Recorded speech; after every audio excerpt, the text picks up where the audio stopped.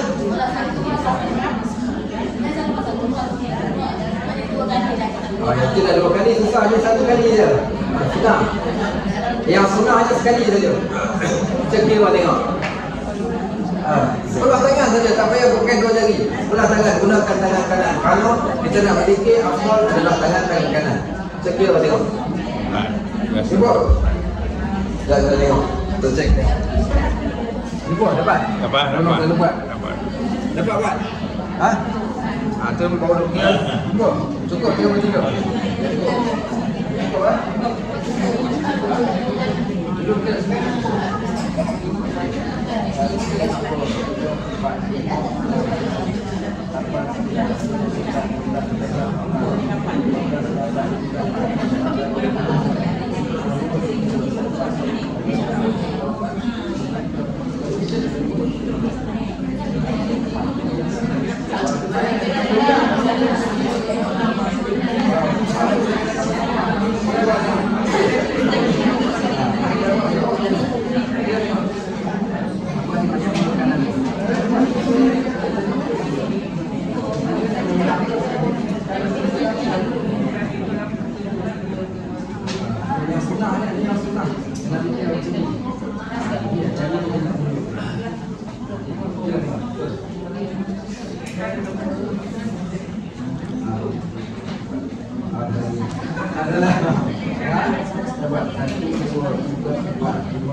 Ada kan doktor biasa meeting tu kan 3 kali je. Kita biasa kan. Ni keluar makin kalau bisik ni lawan tu. Keluar dah sedikit.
Baik, okey.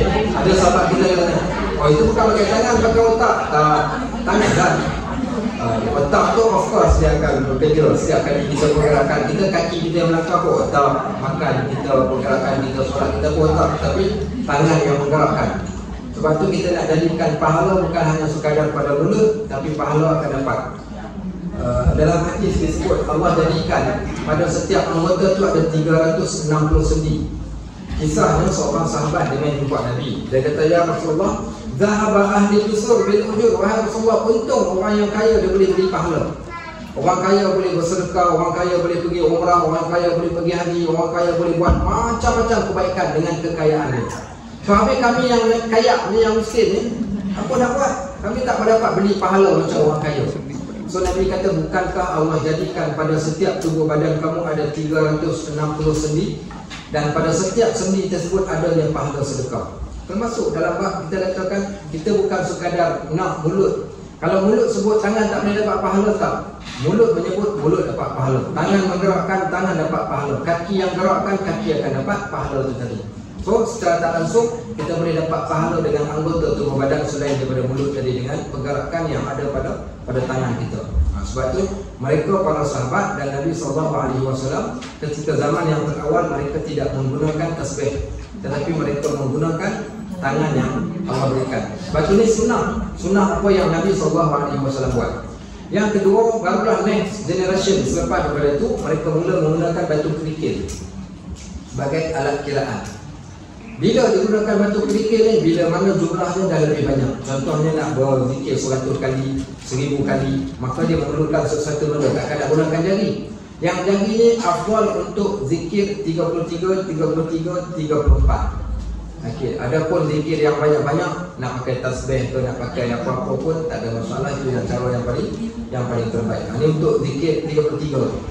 Kat situ saja yang Nabi SAW dia gunakan jari tangan. Dan digunakan jari tangan kanan kerana zikir benda yang baik, maka at-tayammum iaitu digalakkan untuk menggunakan kanan dalam setiap perkara kebaikan. Baik, next saya kata, adapun manfaat kat dunia ni, ya ada. Dia tu tak kira sama ada kelingking ataupun ibu jari atau macam mana. Okey, boleh nak ambil yang ibu jari dulu pun tak apa, tapi make sure 33 lah. Okey, make sure 33. Baik, okey, sekarang kita nak lihat pula. Tadi cerita tentang faedah akhirat. Sekarang apa pula faedah kaki dan tangan untuk faedah dunia? Maka dia kata, bagi manfaat di dunia engkau berusaha dengan 2 tangan dan 2 kaki pada mencari harta, bonda dan segala tujuan untuk tujuan dunia kita. Kita nak berniaga, kita nak cari rezeki. Ada yang angkat simen, ada yang baju simen, ada yang baju tepung. Baik, ada yang setiap benda, bukan sekadar dunia yang tu, akhirat pun dapat sekali. Kita buat sarapan pagi tadi untuk ahli keluarga kita. Pagi ni Kak Pihah masak apa, tak ada buat apa. Ustaz, hari ni buat apa melenggang. Tahu apa melenggang? Tak tahu. Orang Melaka tak makan apa melenggang. Orang tahu ada apa melenggang. Apa melenggang ni, saya tak tahu lah bahasa Melaka apa. Dia tepung, bancur tepung, kemudian dituang dalam kuali. Dia tuang dalam kuali, dia lenggang dia. Ketayam. Okey, dia nama lenggang tu. Lepas tu nama apa lenggang. Ketayam. Okey, sama. Ketayam kami tak panggil ketayam satu, macam ketayam tu lah. Okey. Yang kedua ada satu lagi orang panggil peknga. Tahu peknga? Peknga tu lempeng. Orang utama panggil peknga. Kenapa peknga? Tempek dalam belanga. Okey. Singkatan dia jadi peknga. Okey, baik. So orang sini panggil lempeng. Lempeng kepala kelapa semua. So dengan kaki tangan kita dapat keluar santan. Besar pahala mak-mak kita di zaman dahulu. Mereka yang bayangkan tengok nak masak pagi. Lepas tu mak-mak kita dulu tu kawan tak pakai baju sangat. Bukan berubah. Dia buat kerja yang kipas angin tak ada aircon. Pagi baru dia nak masak, tengok alamak Pak Hang kayu tak belah lagi turun ke bawah. Mak kita pegang kapak belah kayu. Bawah kayu belah. Kemudian kopek kelapa, lepas kopek kelapa, pupuk kelapa pula, lepas pupuk kelapa, pengawal santan pula, dapat pengawal santan. Tengok-tengok nak masak tengah hari. Nak buat, kalau nak buat kari nak pakai umpan jining. Umpan jining tu dia dah kena rendak dulu cara kering, halwa campur, jintan manis, jintan putih. Rendam dulu dah lama, letak kat atas batu giling. Giling tu berkembang je, giling Tolak depan tarik belakang, tolak depan tarik belakang, peluh tarik peluh, lagi. Baik itu yang sedang, kan? Itulah cerita. Semua tadi itu beroleh pahala kebaikan di dunia dan juga dekat akhirat. Baik, yang seterusnya dan engkau memelihara dengannya daripada kemudaratan seperti lari dengan kaki, seperti lari dengan kaki bila mana dikejar, daripada binatang buas, dan seperti menolak dengan tangan kejahatan orang yang menerkam terhadapnya.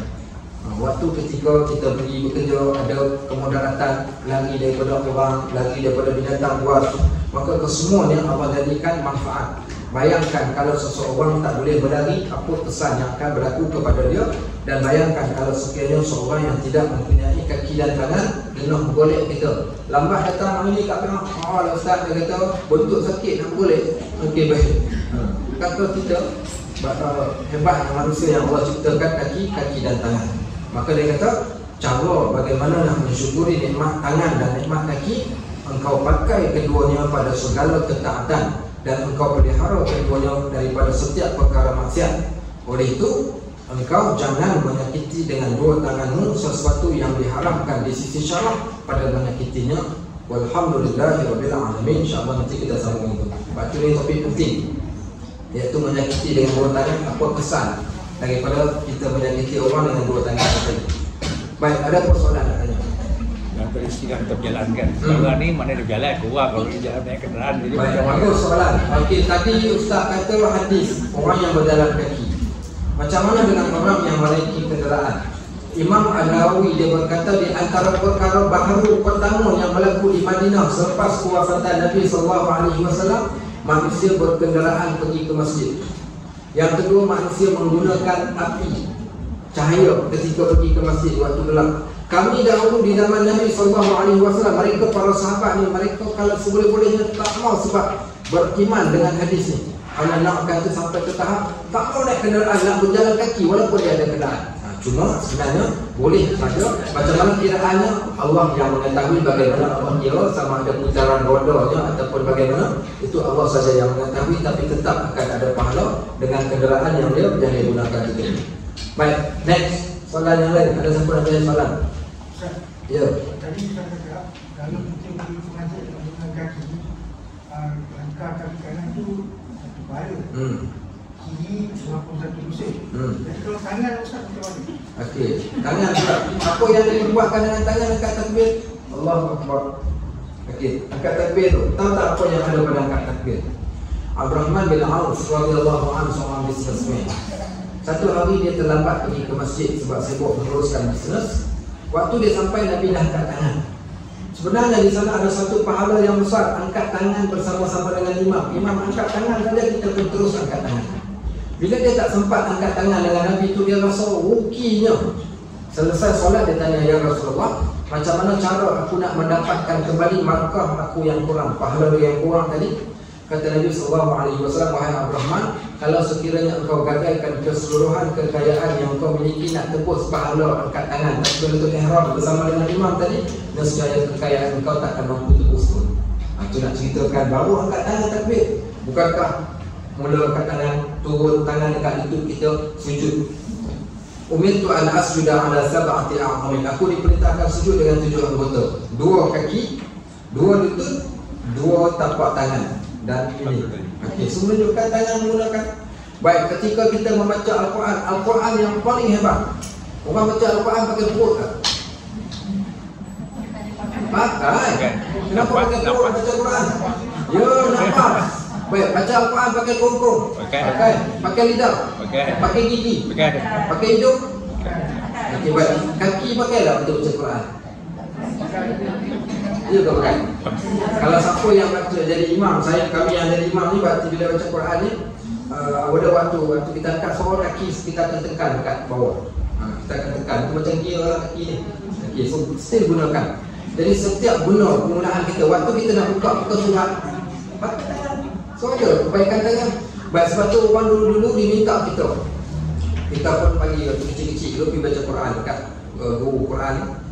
Sampai dah giliran kita pun baru saja Bismillahirrahmanirrahim, kita tak berhenti. Mana petunjuk? Petunjuk tak ada. Kau turun kat bawah sekarang juga pergi cari petunjuk. Turun ambil petunjuk, naik atas balik. Bismillah, piak lawatan pula. Faham pula. Dan tanya kenapa? Yang kau pergi patah ke buka bungaru satu tu kenapa? Ada petunjuk lain. Pergi keluar petunjuk lain pula. Baik, dia suruh tak bagi je. Dia minta kita tunjuk juga. Siapa yang tak tunjuk memang. Sebab tu orang dulu bila baca Quran dia tunjuk. Kita hari ni dah jarang dah kita tunjuk. Kenapa tunjuk? Kerana nakkan pahala pada dali kita yang sentiasa menunjukkan Al-Quran itu tadi. Dapat pahala? Okey. Baik, next. Ada soalan lain? Tangan ini boleh menghapuskan dosa. Tangan, of course, setiap innal hasanat yudhibna sayiat. Setiap kebaikan akan menghapuskan dosa-dosa. Ittaqillaha haitsu ma kunta. Bertakwalah kepada Allah ke mana saja tempat kau berada. Wa atbi'as sayyi'atal hasanata tamha. Dan jejakilah setiap dosa yang kau lakukan dengan kebaikan.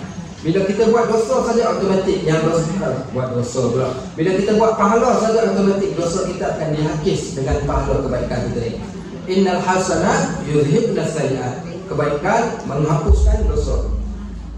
Ulaikal dalam apa Allah kata? Ulaikal yubaddilullahu sayyi'atihim hasanat. Mereka itulah orang yang Allah gantikan dosa dengan kebaikan. So bila dia buat kebaikan automatik dosa akan terhapus. Itu kebaikan yang Allah berikan pada kebaikan yang kita buat. Baik, next. Ada lagi yang lain? Okey, tak ada right? Okey, sedikit iklan.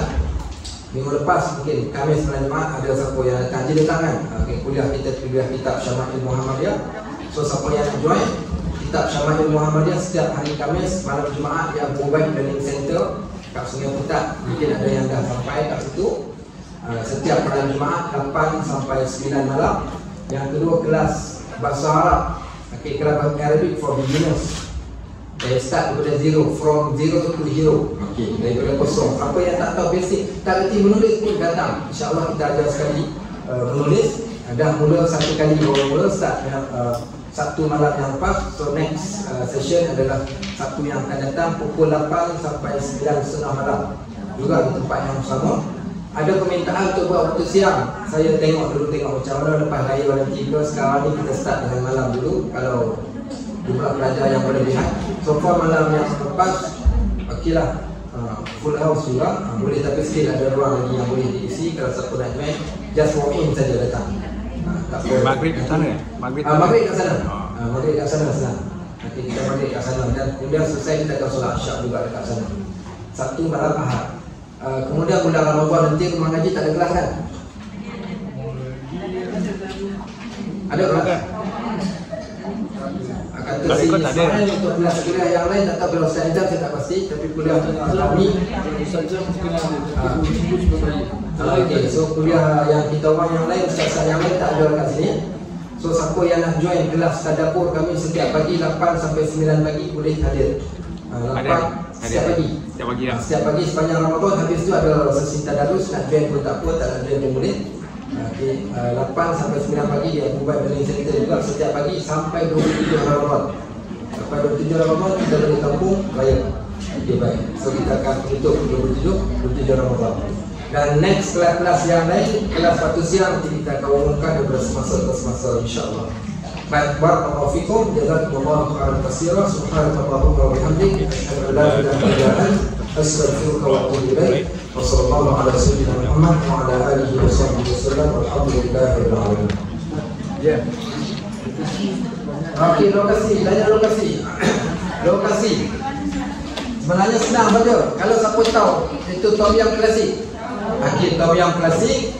Jumpa tom yam klasik, lepas tu warung Mak Senah. Tu Dak Ayu dengan Dak Syafiq tu. Okey. Warung Mak Senah tu. Okey, sebelah kanan, tepi sungai betul-betul. Tepi sungai, jalan saja. Sebelum jabatan. Sebelum jabatan, daripada sini sebelum jabatan lah. Sebelum jabatan tu, tepi sungai ambil sebelah kanan, susul sungai tu. Nampak satu rumah banglo warna putih besar panjang tu. Di situlah dia. Dalam tembok batu tu. Kalau daripada sini Bukit Beruang sebelah kanan. Selepas tom yam klasik sebelah kanan, kena ambil jalan tepi sungai. Kalau daripada Batu Berendam, selepas sungai ambil kiri. Okey. Dia yang mudah jambatan je. Yang mudahnya sebelum jambatan. Main terlepas jambatan terlepas. Kalau tempat terlepas jambatan tu dah dia terlepas lagi sebelum betul-betul sebelum jambatan. Dia pasal tak perasan sembok tu pasal tu. Dia Kilang PPK tu kan. Kat kilang traffic light tu belakang kilang PPK tu. Belakang kilang. Kalau tadi boleh kontak kita orang, kita bagi location. Boleh kontak saya pun tak apa. Kita bagi location. Ya, sekejap. Okey, jadual pengajian so far kita baru ada 2 kelas. Sebab kelas mengaji Quran sebab dah dekat dengan puasa, jadi saya tak nak letak lagi. Tunggu insya-Allah mungkin selepas raya nanti kita akan buat jadual. Kita ada beberapa kelas. Kelas Riyadhus Shalihin, kita ada kelas Tadabbur Quran, kita ada kelas Syama'il Muhammadiyah, kita ada kelas tafsir, kita ada kelas hadis. Kemudian kita ada kelas daurah-daurah yang lain, termasuk Jawi dan Qad, termasuk juga bahasa Arab, termasuk juga tajuk-tajuk khusus yang kita pilih yang one off sekali kelas. Contohnya macam The Amazing Quran, untuk kanak-kanak dan orang dewasa. Begitu juga dengan topik-topik. Kita ambil topik pasal zakat sahaja, topik berkaitan wasiat sahaja. So nanti kita akan keluar daripada semasa ke semasa. Boleh buka je page saya, page Abu Baik Official tu, Facebook tu. Kat situ pun boleh, dan boleh tengok insya-Allah. Nombor telefon 019 416 1234. Okey, hantar mesej kat saya, nanti kita bagi location insya-Allah. Ya.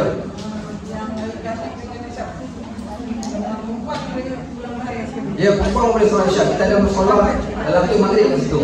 Maghrib dan Isyak kat situ. Boleh terus pergi saja. Saya ingat saya kelas Syama'il tu orang yang paling jauh datang pinggir dengan Damansara. Itu paling jauh. Okey. Paling dekat orang sekitar sini lah. Ada yang Jasin, ada yang macam-macam lah. Ya. 019 dan tulis